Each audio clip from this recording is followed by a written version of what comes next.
आग महोभाग्यो नंद गोप ब्रजोग श्याम। भगवान काली दह पर आए और जब भगवान गेंद का खेल खेलने लगे, महाराज जोर से भगवान ने बल्ले को, चंदन के बल्ले को रेशम की गेंद में मारा। उछलती हुई गेंद सीधी जाके दह में जा गिरी। श्री धामा कहने लगा, देखो कन्हैया, मेरी गेंद मुझे ला करके दो। मैंने पहले ही कहा था कि मेरी माँ ने वो गेंद मुझे बड़ी मुश्किल से दिलाई, आपने उसे इस दह में फेंक दी। भगवान उस गेंद को लाने के लिए, गेंद के बहाने से, बोलो क्या दूषित कृष्णा कृष्णा कृष्ण हिना प्रभु कालिंध्याम कालियस्या सीदध्या कश्चिद विषाग्निना। जब महापुरुष देखते हैं कि समाज में विष फैला है, उसे मिटाने के लिए वो आगे बढ़कर के कदम उठाते हैं। भगवान ने देखा कि इस दह में विष फैला रहा है, गोकुल में विष फैला रहा है ये कालिया, इसे विषय मुक्त करना चाहिए। भगवान कदम की डाल पर चढ़ करके जब छलांग लगाई भगवान ने और कूद गए उस यमुना में। यमुना में जैसे ही कुछ गिरा, नाग पत्नियां तो दौड़ करके आई, देखा कि कुछ भोजन है। छोटे से बालक को देख करके नाग पत्नियों को विस्मय हुआ, क्योंकि वो साधारण सांप नहीं थे, इच्छाधारी नाग थे। मनुष्य बन सकते थे, मनुष्य की भाषा बोल सकते थे, इच्छाधारी नाग थे, जो इच्छा करे वो हो जाए। मनिहारा नाग था, कालिया नाग, छोटा मोटा नाग नहीं। कालिया किसका भाई था मालूम है आपको? शेष नाग का सगा भाई, कद्रू का बेटा था। छोटो जब शेष नाग का भैया है, जिसका एक भाई इतना शक्तिशाली है कि पृथ्वी को अपने फन में रखा है, उसका छोटा भाई कालिया है। छोटा मोटा नाग थोड़ी होगा वो, इच्छाधारी नाग था। गरुड़ जी के भय से वहां छुपा रहता था, उस जगह को अपने लिए सुरक्षित महसूस करता था। नाग पत्नियां, नाग ने एक दूसरे से चर्चाएं करने लगी। सखी, ये लाला बड़ा विचित्र है, ऐसा बालक कभी देखा नहीं। पूछा, कौन हो बालक तुम? कहां से आए हो? क्या तुम्हारा परिचय? क्यों आए हो? चार बातें पूछी।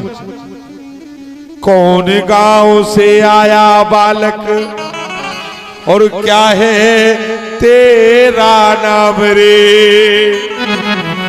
और काहे को तू आया बालक, क्या है तेरा काम रे? क्यों आया है भाई, क्या काम है? भगवान अपना परिचय देने लगे। बोले, मेरा परिचय, नंदगांव से आया नागिन, ओ कृष्ण हमारो नाम रे।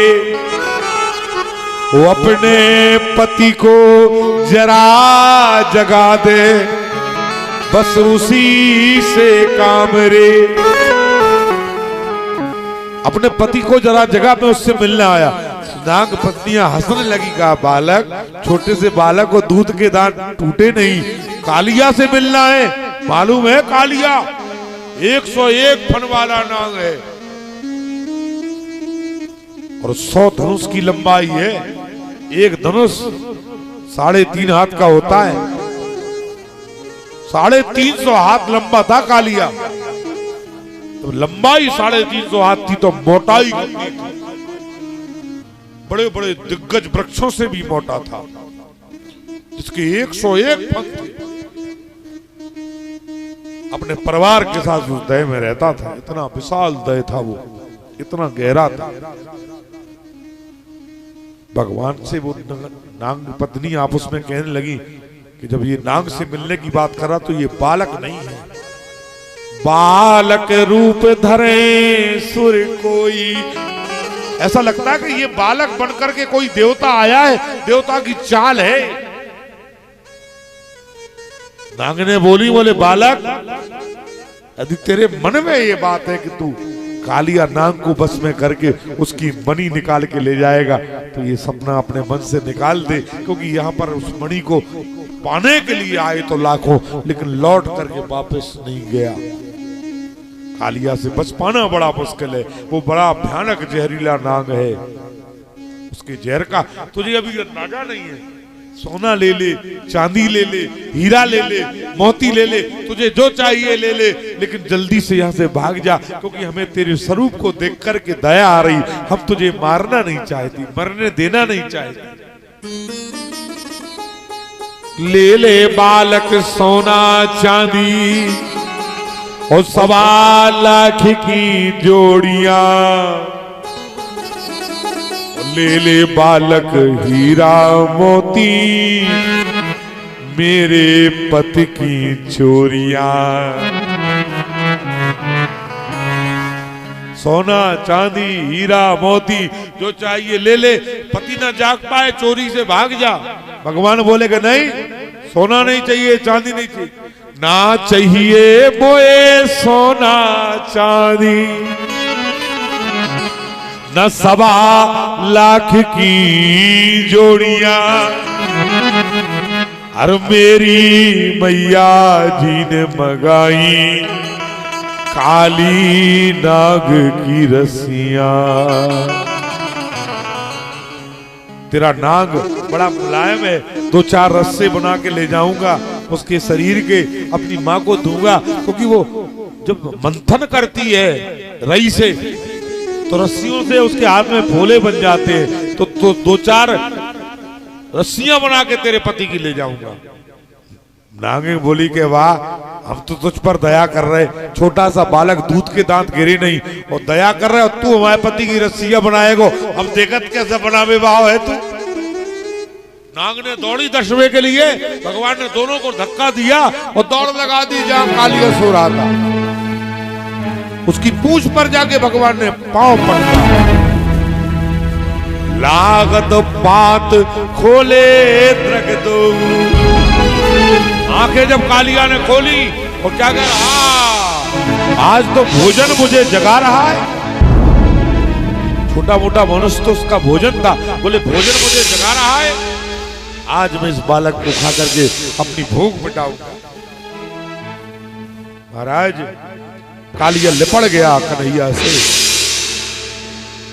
भगवान ने शरीर को फुलाया, उसका शरीर फूलने से नाग के शरीर में पीड़ा हुई, मांस फटने लगा। जो फन भगवान की ओर बढ़ाता था डसने को, भगवान उसे लात से कुचल देते थे। कुचलते कुचलते 100 फन भगवान ने जब उसके कुचल डाले, एकमात्र फन रह गया। नाग जान चुका था कि ये कोई साधारण आदमी नहीं, क्योंकि मुझे हराना सिवा नारायण के अलावा और कोई नहीं। या तो मुझे पक्षीराज हमारे महाराज गणों हरा सकते हैं, या फिर विष्णु हरा सकते, और कोई हरा मुझे नहीं सकता। ये साक्षात नारायण का प्रभु। नाग ने झोली फैला करके अपने स्वाग की भीख मांगने लगी। हे प्रभु, पति अपराध। नाग कहने लगा, इनकी शरण में लेट जाओ सारा परिवार, ये साक्षात हमारे नाथ हैं। सांपों का इष्ट कौन है? सांप विष्णु को अपना इष्ट मानते हैं, इसलिए भगवान का नाम नाथ रखा उन्होंने। और नाथ एक जाति बन गई, सांपों का खेल दिखाने वाले, पकड़ने वाले नाथ हो गए। जब से भगवान का नाम नाथ भी है एक। तुम्हें नाथ कहते हैं नारण तरल, तुम्हें नाथ कहते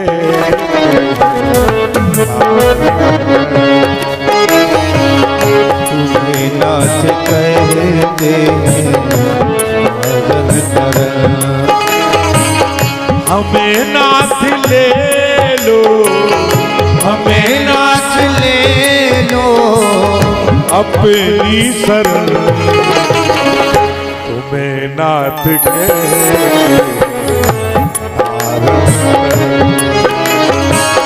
तुम्हें नाथ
तुम स्वामी हो। गरीबों के स्वामी तुम स्वामी हो। गरीबों के स्वामी प्रभु अंतर्यामी। गरीबों के स्वामी प्रभु अंतर्यामी। हमारी सुनो नाथ लगा के आनंद।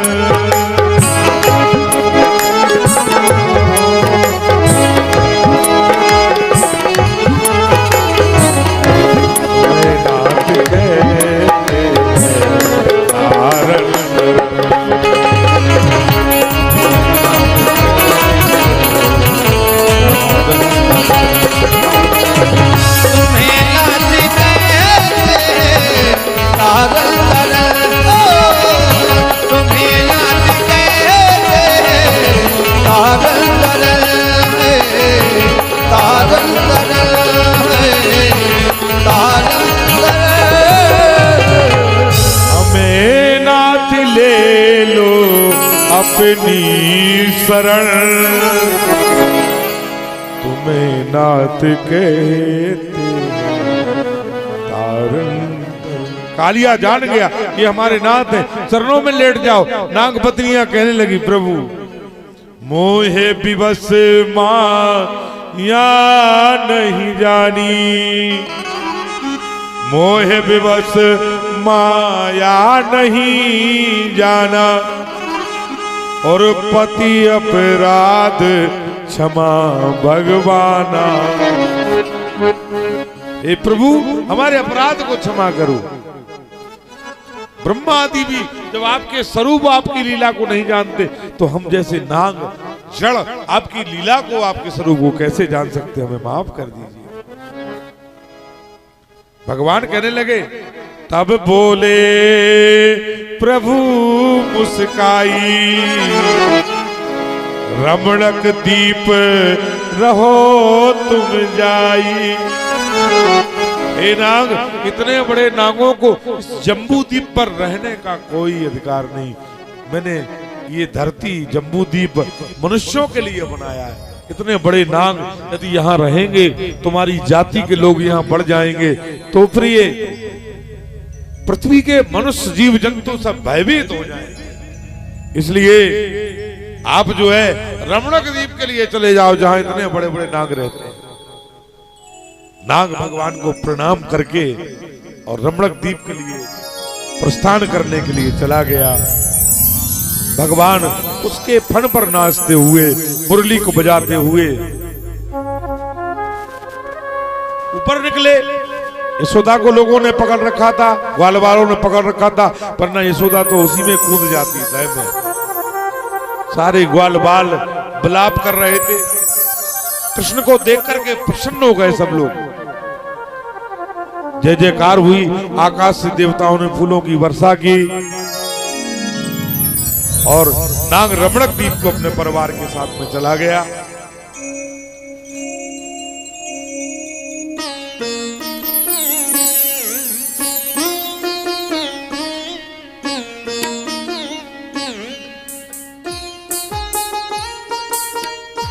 नाग रमणक द्वीप के लिए चला गया।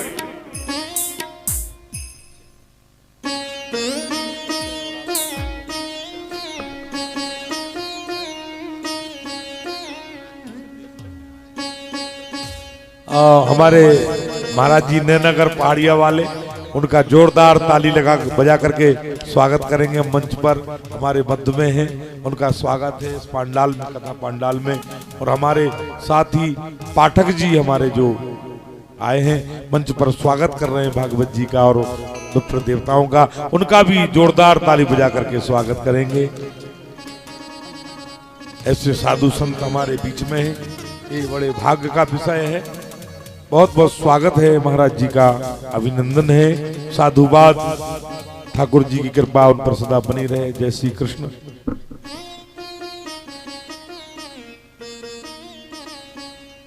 कालिया नाग रमणक द्वीप के लिए चला गया। भगवान को प्रणाम करके कालिया नाग से मुक्त हुआ। नंदगांव गोकुल इस कथा से हमें ये शिक्षा मिलती है, कृष्ण ने कालिया का मर्दन करके वृंदावन को विषमुक्त कर दिया था। इससे कोई फर्क नहीं पड़ता। इस कथा से क्या फर्क पड़ता है कि हम अपने मन रूपी कालिया के लिए बस में करें। जो हमारे मन में मन रूपी कालिया नाग है, जो बड़ा विषैला है, उसे हमें बस में करना है।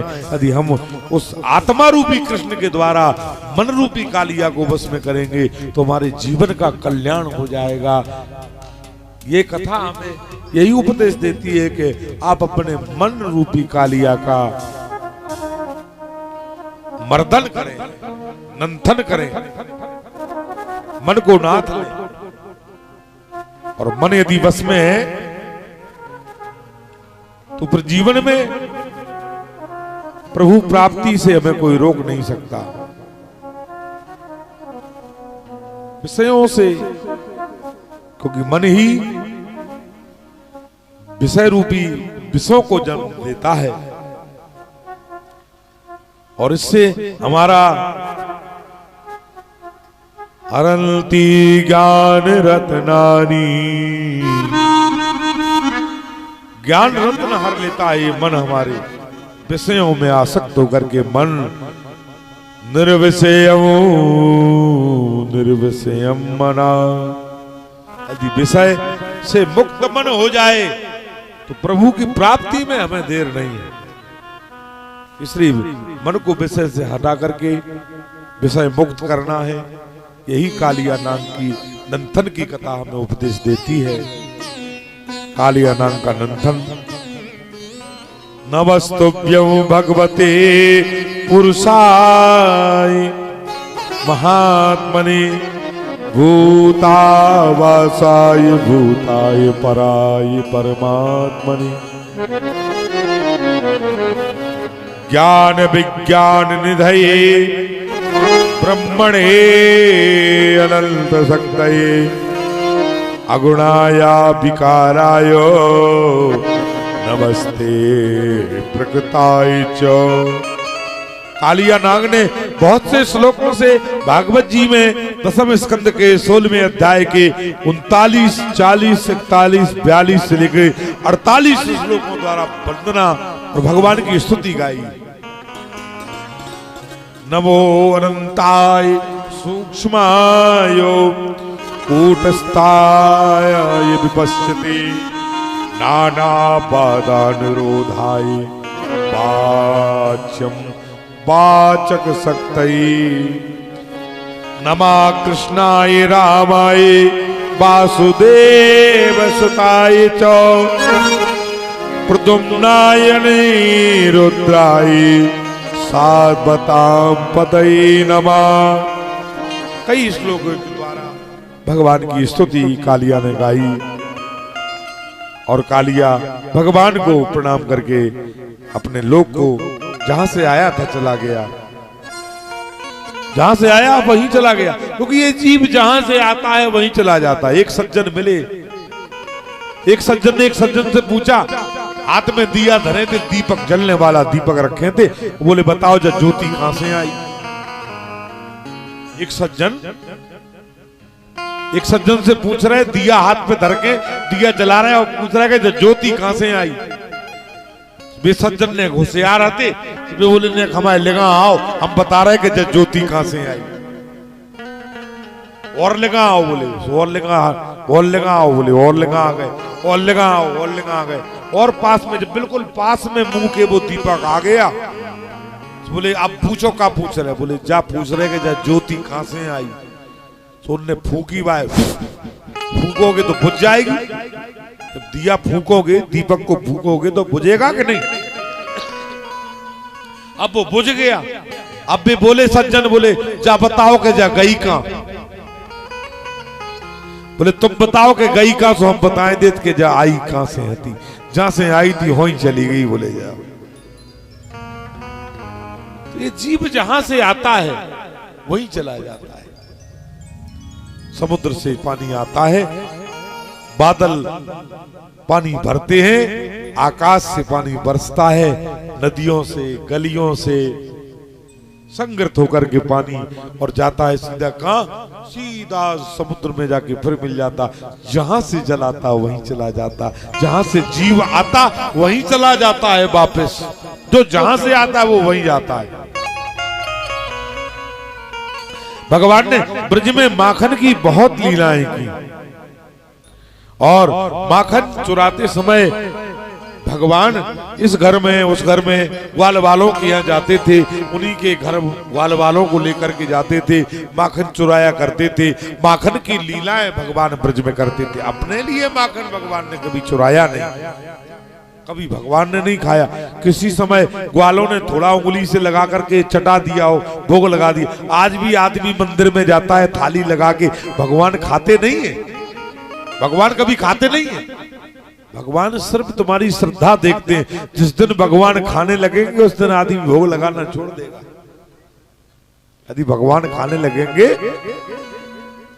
आदमी कहने लगेगा, दुनिया में कहने वालों की थोड़ी कमी है, अरे भैया बहुत खाते भगवान तो खाते ही रहते, खाते ही रहते। कहने वालों की थोड़ी मुंह को पकड़ लोगे आप। इसलिए भगवान खाते नहीं है, भाव देखते हैं सिर्फ।